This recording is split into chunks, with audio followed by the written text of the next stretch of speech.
হারি করি যাবার স্বামী বৈকুণ্ঠ ধামলৈ জন্ম মৃত্যু এই খখর বলি নিয়তি ঋষা নিয়তি আবার করষা রাম সঙ্গ দামাদি বৈকুণ্ঠ ধামলৈ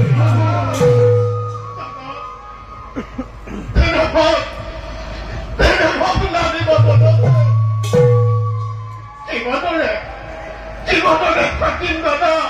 তোমার অভিজ্ঞনে তোমার অভিজ্ঞনে